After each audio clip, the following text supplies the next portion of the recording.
लोगों को 8वें वेतन आयोग यानी 8th पे कमीशन का इंतजार बेसब्री से था। काफी लंबे समय से ये सुर्खियों में बना हुआ था। पीएम मोदी ने केंद्र सरकार के कर्मचारियों के लिए 8वें वेतन आयोग के गठन को अब मंजूरी दे दी है। सरकार ने कहा है कि इसे साल 2026 से लागू किया जाएगा।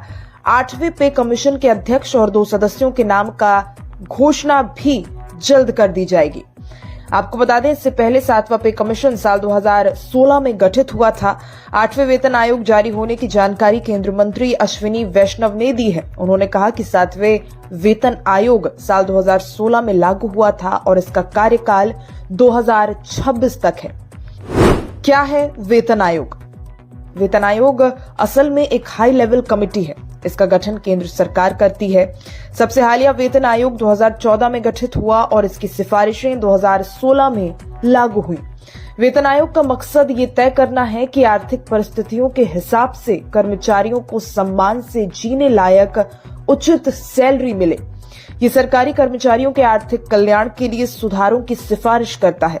इसमें कर्मचारी कल्याण की नीतियां, पेंशन, भत्ते और अन्य लाभ शामिल होते हैं। कितनी बढ़ेगी कर्मचारियों की सैलरी? अश्विनी वैष्णव ने कहा है कि 8वें वेतन आयोग की निगरानी के लिए जल्द ही अध्यक्ष और 2 सदस्यों की नियुक्ति की जाएगी। 8वें वेतन आयोग के आने से सैलरी पर क्या फर्क पड़ेगा, आइए जानते हैं। सैलरी कैलकुलेशन के लिए फिटमेंट फैक्टर एक इम्पोर्टेंट भूमिका निभाता है। इससे तय होता है कि वेतन और पेंशन में कितनी बढ़ोतरी होगी। वर्तमान वेतन आयोग में फिटमेंट फैक्टर 2.57 यानी 2.57 रखा गया। इसके जरिए न्यूनतम वेतन 7,000 रुपए से बढ़कर 18,000 रुपया हो गया। 8वें वेतन आयोग के लिए 2.86 यानी 2.86 फिटमेंट फैक्टर की मांग हो रही है।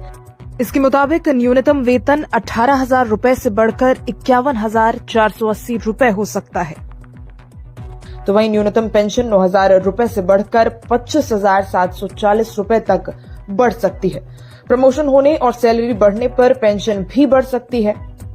वेतन आयोग का गठन आमतौर पर हर 10 साल में एक बार किया जाता है। हालांकि ये जरूरी बंदिश नहीं है। सरकार आर्थिक पहलुओं को ध्यान में रखकर इसका गठन 10 साल से पहले या बाद में भी कर सकती है। वेतन का गठन जरूरत के मुताबिक किसी भी प्रकार के कार्यकाल में किया जा सकता है। इसका प्रमुख कोई न्यायाधीश, अन्य उच्च पदस्थ अधिकारी हो सकता है। इसके अन्य सदस्य वेतन, वित्त, अर्थशास्त्र, मानव संसाधन प्रबंधन जैसे क्षेत्रों के विशेषज्ञ होते हैं।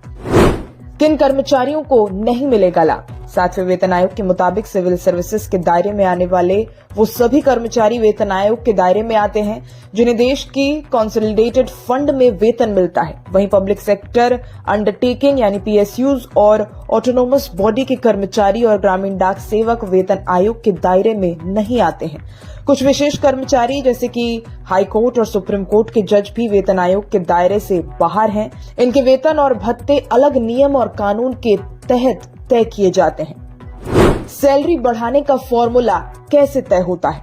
वेतन आयोग कर्मचारियों के वेतन में बढ़ोतरी के लिए कई पहलुओं पर गौर करता है। इनमें महंगाई और देश की वित्तीय स्थिति पर ज्यादा फोकस होता है। वेतन आयोग किस तरह की सिफारिशें करता है? कर्मचारियों की मौजूदा वेतन में वृद्धि, पेंशन योजना में सुधार, किफायती आवास, परिवहन भत्ता, चिकित्सा भत्ते आदि में वृद्धि, कामकाजी परिस्थितियों में सुधार, नए कर्मचारियों के लिए भर्ती प्रक्रिया और वेतन संरचना में सुधार, कर्मचारियों के लिए ट्रेनिंग प्रोग्राम की सिफारिशें।